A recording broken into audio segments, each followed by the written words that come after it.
All right, so I want to show you guys how to make a ring out of a coin. I'm going to demonstrate it with a quarter, just an everyday quarter, but you guys could bring something from home that's a $50, something else, and the same technique will work.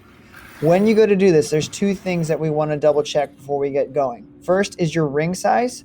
I have a different size gauges here to figure out what your size is. Just make sure you slip it on your finger, figure out what size exactly it is for the finger that you're going to make it for. And the second thing is going to be the size, the width of the band of your ring. So I have different size cutouts here. The bigger the cutout, the skinnier the band will be. All right. So once you know those two things, the first step of this is going to be inserting the punch inside of our auto centering jig right here. So right there, you can see I'm inserting the punch directly in the center of it. No matter what size you picked, it should fit flat on the base of that. And then we're going to simply place our quarter, doesn't matter which way you orient it, in there, and we're going to make sure we just screw this on. As long as you don't shake it too much, the quarter should stay in place, and as you screw this down, it's going to perfectly center it right smack dab in the middle of that, but just make sure you can see the quarter in it when you go to punch it down. Now that I have inserted it in there, we're simply going to hammer down until we cut out the center of our coin. You're going to want to hit it, and then you should see the cutout fall out on the bottom. Now, the problem here is that it is going to stay stuck to our punch. So we're going to have to perform a maneuver here to get it to separate. So what I'm going to want you guys to do is take out the punch piece right there in the middle, and then screw the auto centering jig back together and insert this in upside down. Don't use a regular hammer for this. We want to use a dampening hammer, and we're going to just tap on this lightly a couple times until we can have the punch fall out, and then we have our quarter left. So that's the first step. Make sure you put everything away. The next step is going to be deburring the coin. So we're going to want to do this on both sides of the coin, but we're going to take a small knife, and just around the inside cut edge of the coin, we are going to want to scrape it a little bit, and this will allow it to no longer be quite as sharp and kind of give it a slight radius so that it will be good when it's on the outside of a ring. The next step is there are two pieces. We need a metal cone and the different dies here at the bottom. We're going to want to stick our coin inside one that it completely fits, but it's still kind of close up to the top side. Then we're simply going to take it over to the press, and we're going to pull the handle towards us until we push it all the way down flat, as you can see pictured. At that point, we're going to take the metal cone back out, and you should be left with a shape that looks a little bit like this.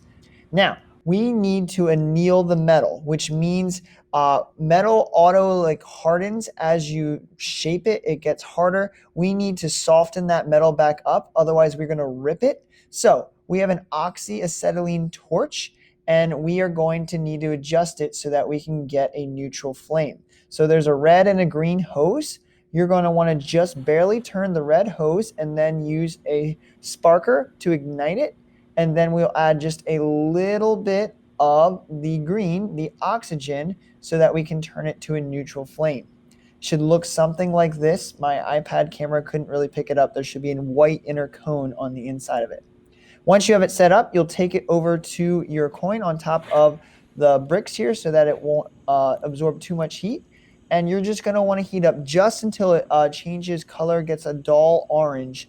And then we're going to immediately dip it into water so that we can quench it, and that will kind of reset that molecular state so that it will no longer be hardened, but it'll be back to a softened state in this new shape. All right, so I've dipped it in the water really quickly, and I took it back out, and it's pretty much cool instantly. Make sure we instantly turn off the torch, and that will be great. After annealing it, we're going to continue to bend it to be a little bit more of a cone shape with another cone. This one's not metal, and we're going to press it down underneath the die again to cause it to be a little bit more of a ring shape. Once we've done this, though, it should look a little bit like this. and we are ready to take it to the expander on top of this machine. As we pull this handle, it's going to cause it to expand, which means we want to put the bottom part of the ring as the skinniest part. Do not pump the handle more than 5 times. If you do so, there's a chance that you could end up ripping or tearing the ring.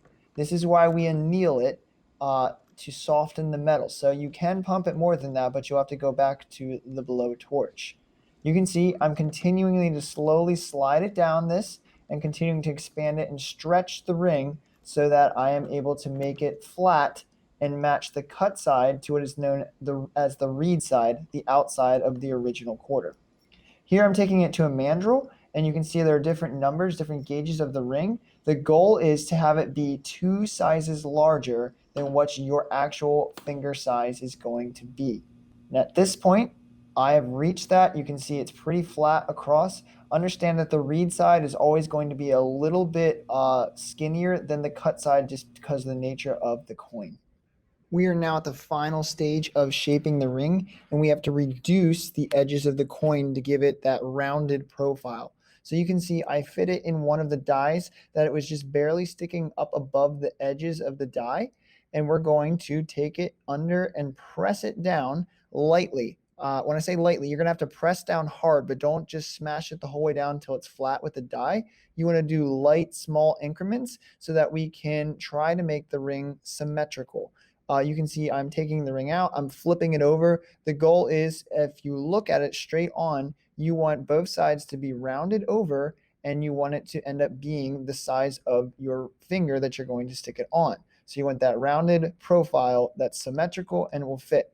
So we can take it back to the mandrel and test and see if it is actually the size that you want. If you made it too small or it's not symmetrical, you can take it back to the top and stretch it back out. But in this case, I got it right where I want, so we're on to finishing. We are going to use a Dremel tool, and we're going to use an abrasive wheel on it to slightly grind away the oxidation and dark marks around the outside of the ring. We got to be careful with this tool. If you do it too much, you can grind away all the details of the ring. But if you want to do that, that is also okay, but make sure you're intentional. Once you have that done, the next step is going to be switching it out for more of a buffing wheel, which we're going to need to wax up. I turn it onto the lower speed, and I just add a little bit of a wax to it, and then I'm going to slowly go around the outside of the ring. Try to make sure you get all of it, take your time, and if you need to add more wax, you can do that. But once you've gotten the entire outside of it, we're simply going to take a paper towel, and you're going to rub the whole way around, doing the wax on, wax off method, and you'll see it will now be much shinier. I'm going to switch back now to get to the inside of it. So I'm back with the abrasive wheel, and you want to carefully hold it so that you can get the inside of the wheel. I'm pushing all around on different sides to make sure I'm getting it, but be wary, this does get hot. Try to do it in small intervals so you don't burn your fingers. Once again, I'm just trying to clean it off a little bit, make sure I get most of that off, but we can polish the inside up as well, and you can see we have our finished product.